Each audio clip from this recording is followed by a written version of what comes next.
The Galactic Council chambers hummed with nervous energy as representatives from 47 species gathered around the crystalline conference table.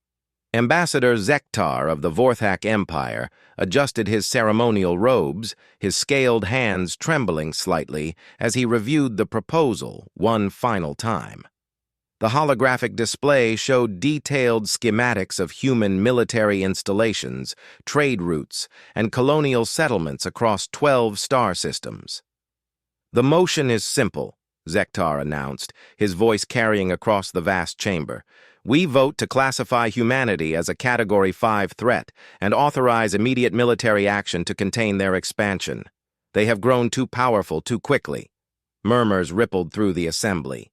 The Clevari delegate, her insectoid features twitching with uncertainty, raised a clawed appendage.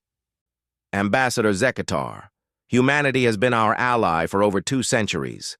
The Terran Federation has honored every treaty, every trade agreement. They've fought alongside us against the Devourers, saved countless worlds during the Plague years. Exactly why they must be stopped now." Zektar's eyes flashed with cold calculation. "Before they become unstoppable." The debate had raged for hours, but the outcome was predetermined. Fear had poisoned the hearts of species who once called humans their friends. Humanity's rapid technological advancement, their seemingly endless capacity for adaptation, and their disturbing tendency to survive impossible odds had transformed admiration into terror. Captain Sarah Chen of the UES Endeavour received the emergency transmission while her ship was conducting routine patrols near the Proxima Centauri trade hub. The message was brief, encrypted, and sent from an untraceable source. "They voted. Run. Trust no one. The galaxy has chosen." Sarah's blood ran cold as she processed the implications. 3 days later, her suspicions were confirmed when a fleet of Vorthak destroyers emerged from hyperspace, their weapons already charging. The trade hub, home to 3 million beings including 50,000 humans, became a graveyard in minutes. The attack was swift and merciless. Civilian transports trying to evacuate were targeted first, their destruction sending a clear message.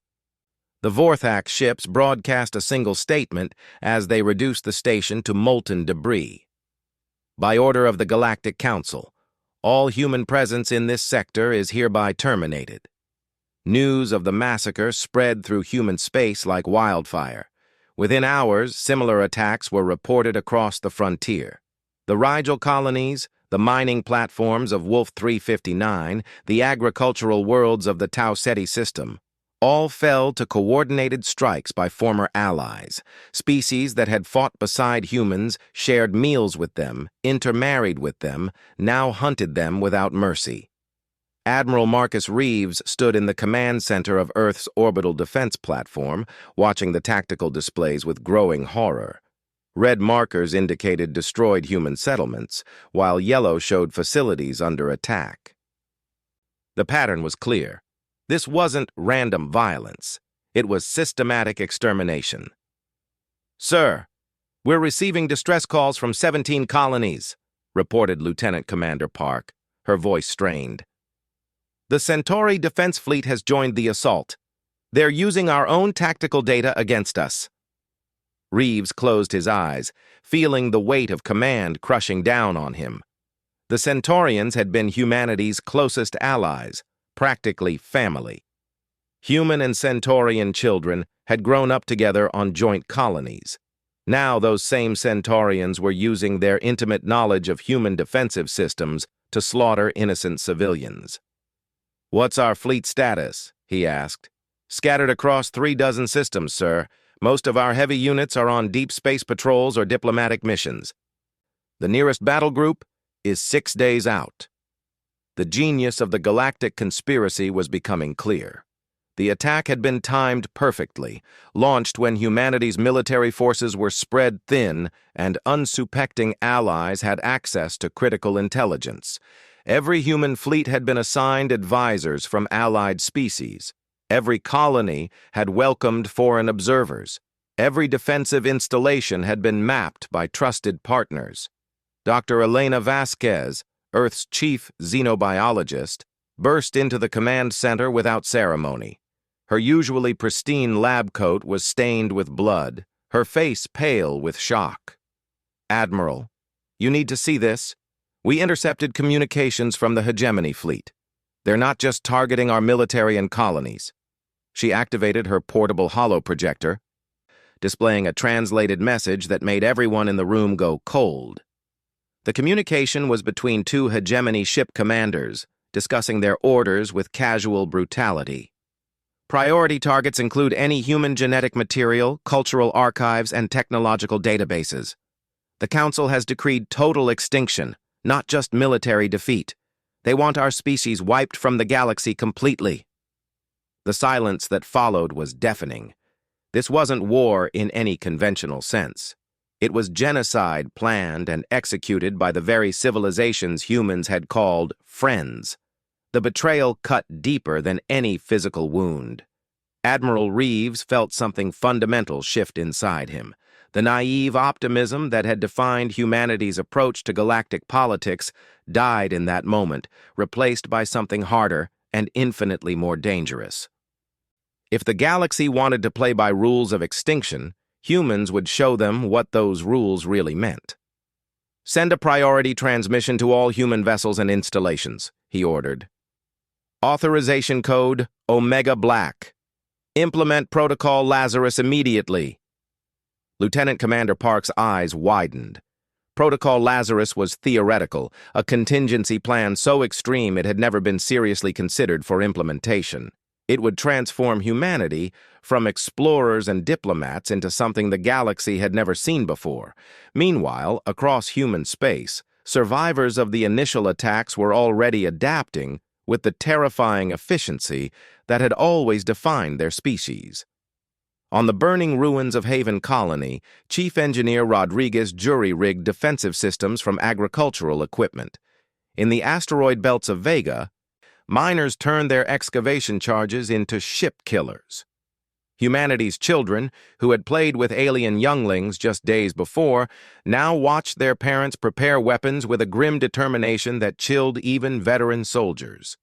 The betrayal had awakened something primal in human nature, something that had been dormant during centuries of peaceful cooperation. Dr. Vasquez pulled up another display, this one showing evacuation statistics. "We've lost contact with 43 colonies, sir.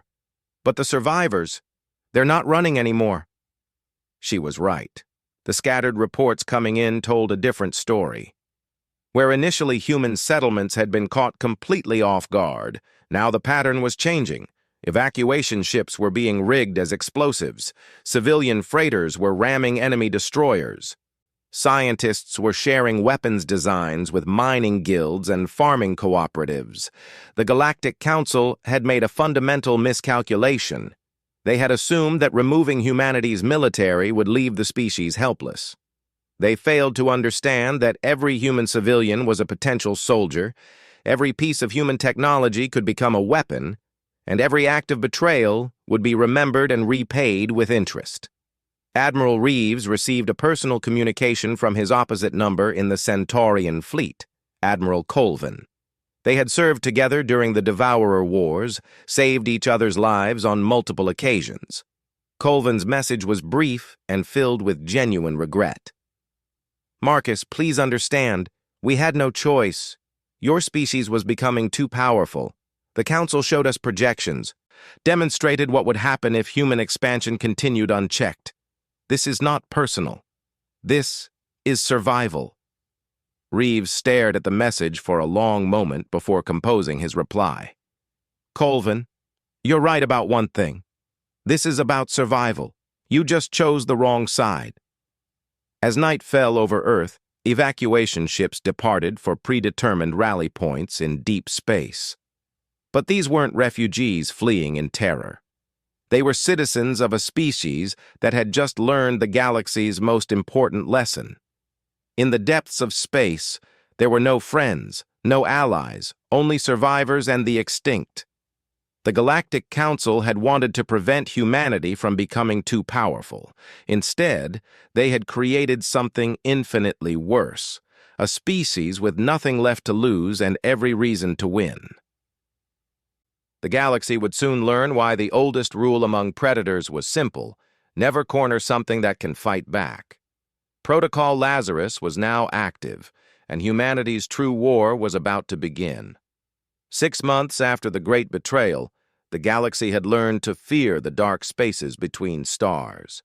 What had begun as a coordinated extermination campaign had transformed into something entirely different, a nightmare that kept alien military commanders awake during their sleep cycles. Captain Zara O'Brien crouched in the maintenance shaft of the Vorthak dreadnought Bone Crusher, her movements silent despite the ship's artificial gravity. The infiltration had taken 3 weeks of preparation, but tonight the enemy would pay for the massacre at Kepler Station.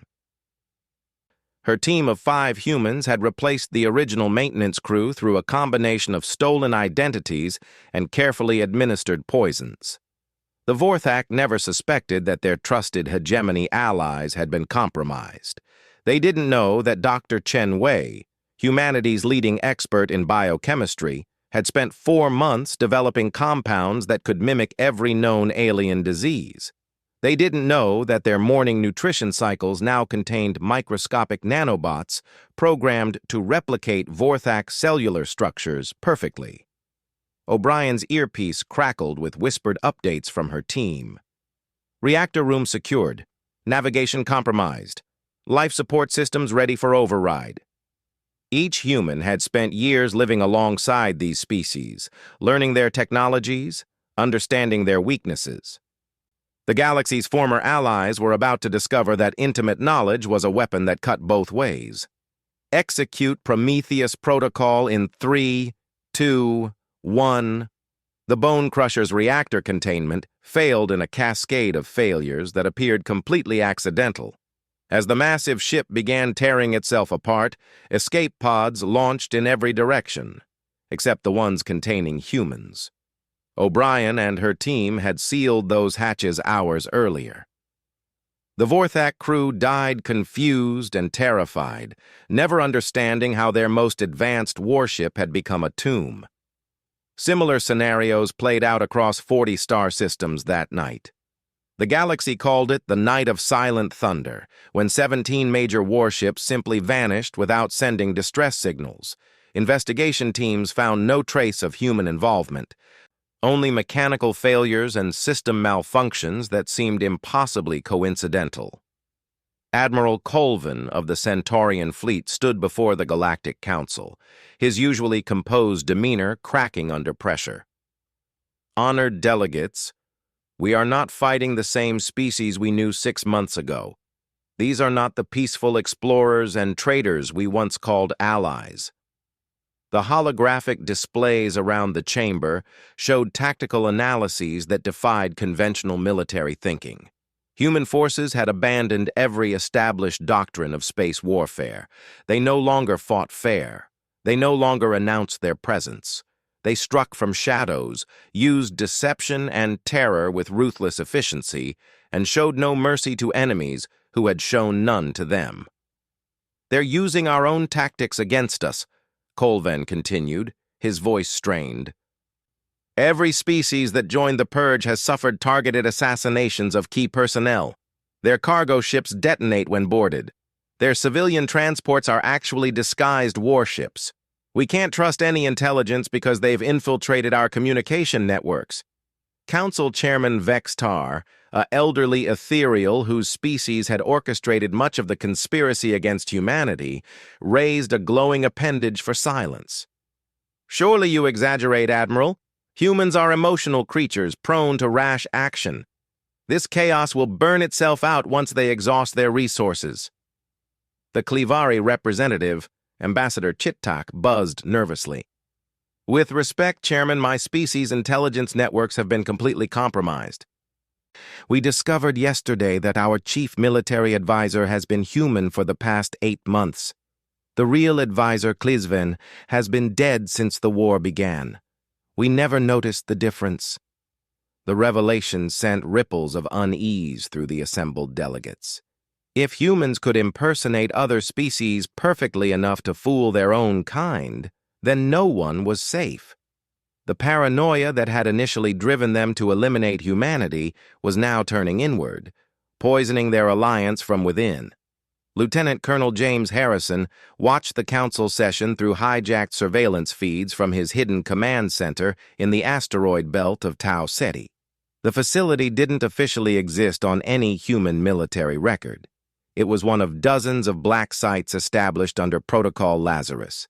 Here, humanity's brightest minds worked around the clock, developing new ways to turn the galaxy's technology against itself. "The psychological warfare is working perfectly," reported Dr. Sarah Kim, the base's chief strategist. "Enemy fleets are spending more time watching each other than hunting our forces. The hegemony just executed 3 of their own admirals on suspicion of human infiltration." Harrison nodded grimly. "What's the status on Operation Medusa?" Dr. Kim activated a secure holodisplay showing schematic diagrams that would have terrified any alien engineer. "Ready for deployment. We've successfully reverse-engineered jump drive technology from 17 different species and combined them into something entirely new. Our ships can now transit hyperspace using pathways that their sensors can't detect." The breakthrough represented everything that had made the galaxy fear human potential. While alien species spent millennia perfecting technologies within rigid parameters, humans approached problems with chaotic creativity. They stole ideas from one species, combined them with innovations from another, and created solutions that shouldn't have been possible. "We also completed the Prometheus engine tests," Dr. Kim continued. "A single Corvette-class vessel can now generate the destructive output of a battleship. The energy requirements would have been impossible with conventional power sources, but the hybrid reactors work perfectly." Harrison studied the technical readouts with grim satisfaction. The Prometheus engine was powered by a fusion of human nuclear technology and captured alien antimatter systems, regulated by AI systems that learned and adapted in real time. It was typically human, taking safe, proven technologies and pushing them far beyond their intended limits. Across human space, similar innovations were being implemented at breakneck speed. Mining ships had been converted into stealth carriers. Agricultural vessels now carried weapons that could crack planetary shields. Most terrifying of all, humanity's medical knowledge was being weaponized in ways that made biological warfare look primitive. Dr. Elena Vasquez, now operating from a hidden laboratory on Titan, had achieved breakthroughs that would have been impossible during peacetime. Her team had developed targeted viruses that could rewrite alien genetic codes, nanobots that could infiltrate any known biological system, and chemical compounds that could induce specific neurological responses in different species. "The beauty of our approach," she explained to her research staff, "is that we're not trying to kill them quickly. We're making them afraid to trust anyone, even their own kind. Fear is more contagious than any virus we could engineer." Her latest creation was particularly elegant. A compound that could be introduced into any species' food supply and would remain dormant for months before activating. When triggered, it would cause subtle behavioral changes that made individuals appear to be working for human interests.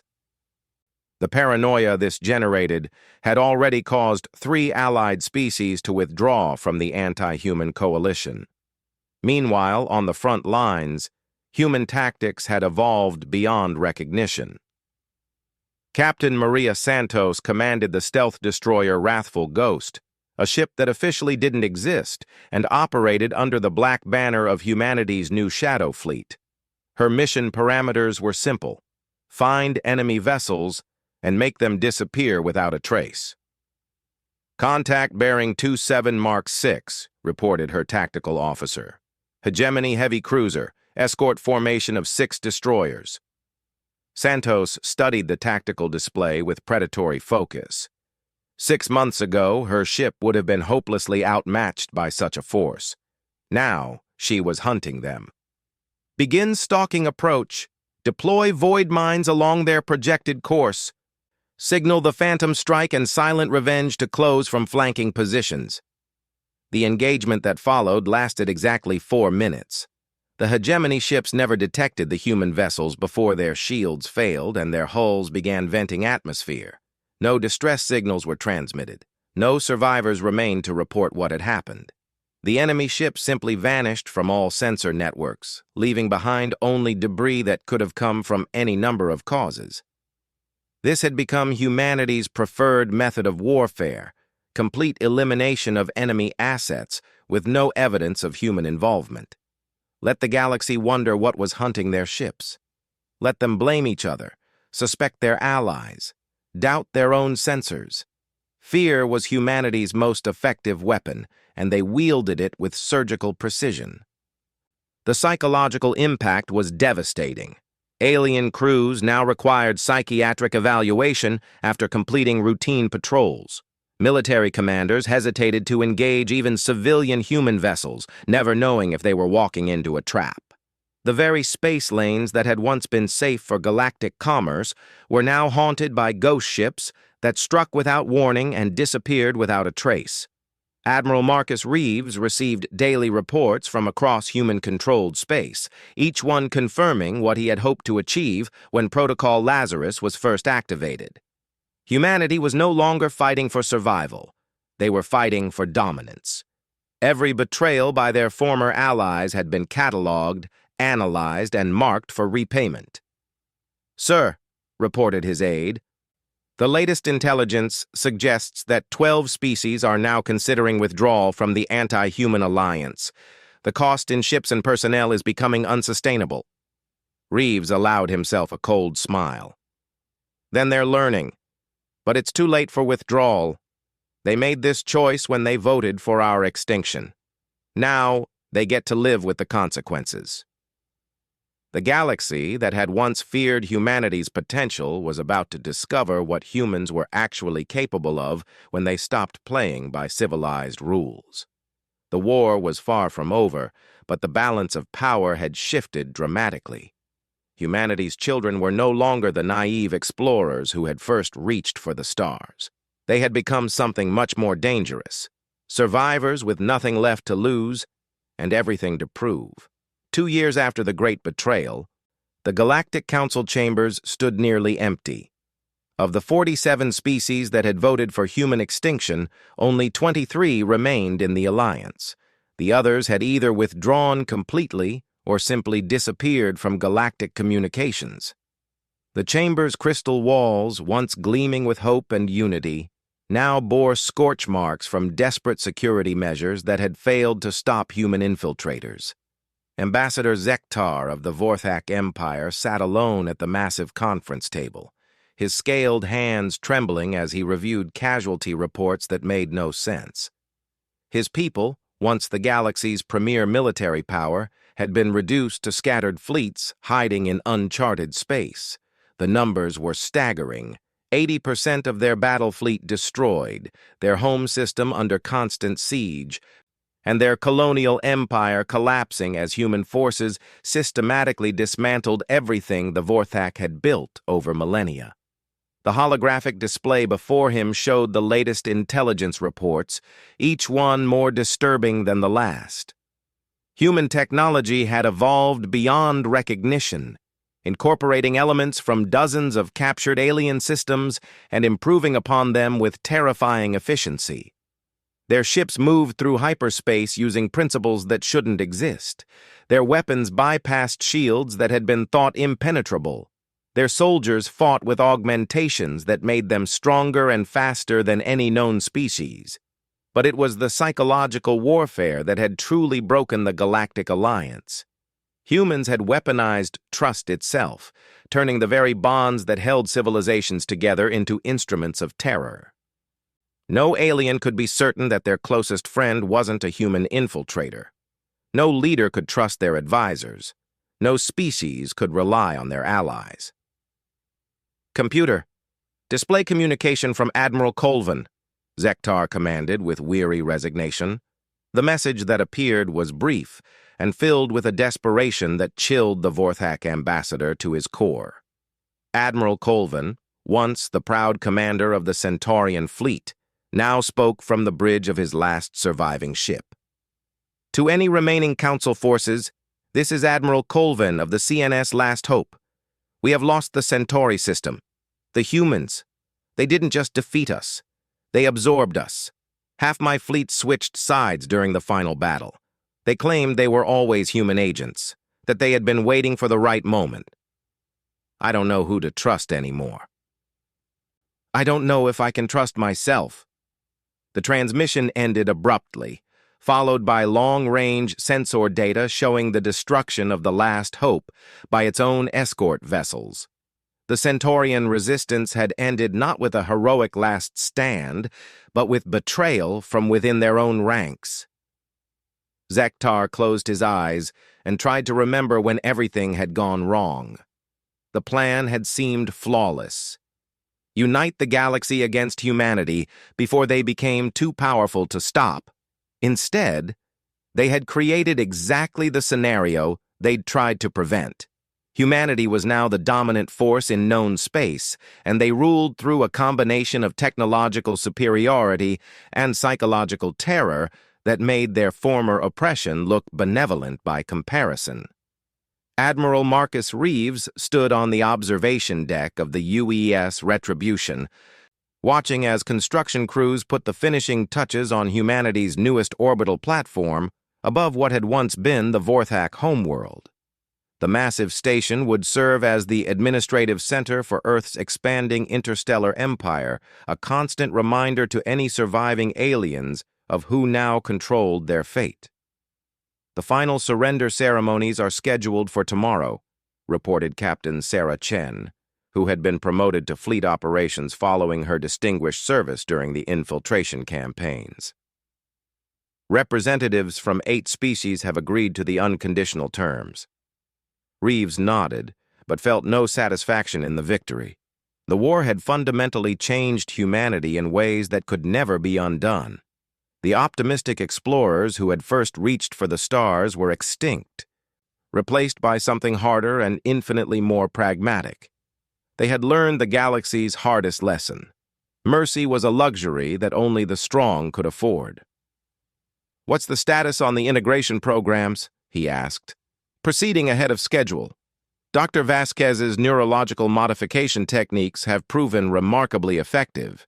The subjects retain their original personalities and memories, but develop an absolute loyalty to human interests. From their perspective, they're simply making logical choices that happen to benefit humanity." The integration program represented the dark pinnacle of human innovation. Rather than simply exterminating their enemies, humanity had learned to convert them.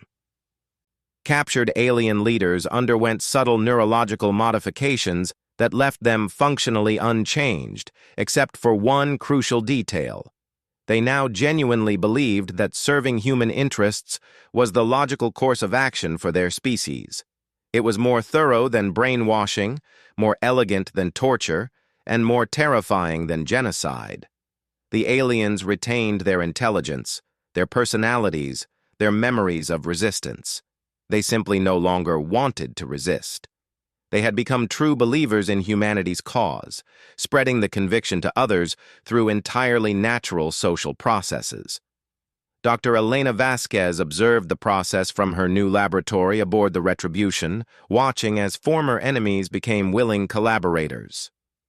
The breakthrough had come 18 months earlier, when her team successfully mapped the neurological pathways associated with tribal loyalty in 17 different species.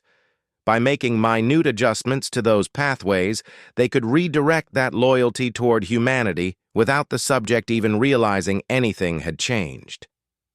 "The beauty of the process," she explained to her research staff, "is that we're not forcing them to betray their own values. We're showing them that serving humanity is the best way to protect their people. From their perspective, we're not conquerors. We're liberators who saved them from their own poor judgment." The psychological elegance of the approach had proven devastatingly effective.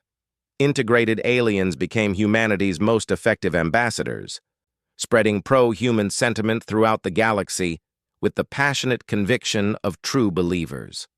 Species that had never encountered humans directly now competed for the privilege of joining the expanding Terran Federation. Captain Maria Santos commanded the exploration vessel New Horizon, leading the first wave of human expansion into previously unknown regions of the galaxy. Her ship carried a mixed crew of humans and integrated aliens, working together with a harmony that would have been impossible before the war. The aliens served eagerly and efficiently, genuinely believing that humanity's expansion would bring peace and prosperity to the stars. "Captain, we're receiving signals from an uncharted system," reported her hegemony navigator, who had volunteered for integration after witnessing humanity's victory over his former leaders.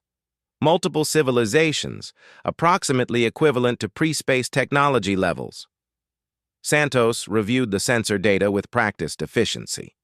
The system contained 3 habitable worlds with developing species that showed potential for eventual spaceflight. Standard protocol now called for careful observation, followed by gradual contact designed to guide their development along pro-human lines. "Begin long-range surveillance. I want complete cultural and technological profiles before we make contact. Deploy stealth probes to monitor their communications and social structures." The methodology was refined through painful experience.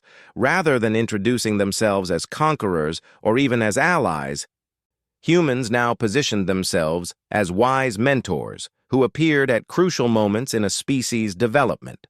They offered technological aid, scientific knowledge, and social guidance that invariably led developing civilizations to adopt human-compatible value systems. By the time a species achieved spaceflight, they were already predisposed to view humanity as their natural leaders. The process took generations, but it created allies who were genuinely loyal rather than merely compliant. It was colonialism perfected through scientific understanding of social psychology. Commander Lisa Park stood in the ruins of the original Galactic Council chambers, now converted into a memorial for the species that had chosen extinction over integration. The crystalline walls displayed holographic records of the final moments of civilizations that had refused to accept humanity's terms. Their destruction had been swift and thorough, leaving behind only empty star systems and cautionary tales. The ethereal leadership transmitted this message before their final ship was destroyed, she reported to Admiral Reeves via secure communication. They claimed that humanity had become everything they feared and worse. Reeves reviewed the transmission with cold interest. The ethereal chairman's final words were filled with bitter irony. "We sought to prevent human domination by destroying them first. Instead, we taught them that mercy is weakness and trust is a liability. The galaxy will suffer for our mistake long after our species is forgotten." The prediction had proven accurate. Humanity now ruled through a combination of technological supremacy and psychological manipulation that made traditional conquest seem primitive. They had learned to conquer hearts and minds rather than just territory, creating an empire held together by genuine loyalty rather than fear. "Sir, the new expansion fleets are ready for deployment," Captain Chen reported. "Long-range scouts have identified 47 systems suitable for colonization, including 12 with developing civilizations that show integration potential." Reeves approved the mission parameters with mechanical efficiency. The expansion would continue, spreading humanity's influence to every corner of the galaxy. Future generations would be born into a universe where human supremacy was simply the natural order, where other species existed to serve human interests, and where the very concept of resistance to human authority was as alien as magic. The great irony was that humanity had become exactly what the Galactic Council feared they would become. The difference was that they had achieved dominance through the galaxy's own betrayal rather than through natural expansion. The aliens had taught humans that the universe was fundamentally hostile, that allies were temporary conveniences, and that survival required absolute victory over all potential threats. As Reeves watched the latest colony ships depart for distant stars, he reflected on the lesson that had cost so many species their existence. The galaxy had tried to prevent human dominance through preemptive betrayal. Instead, they had created a humanity that was infinitely more dangerous than anything that might have developed naturally. The oldest rule had been proven correct through blood and fire. Never betray humans. Not because they were inherently vengeful, but because betrayal taught them to be. The galaxy had created its own destroyer, and now it would live with the consequences for millennia to come. Humanity had learned to be the monster their enemies feared, and they had learned that lesson perfectly.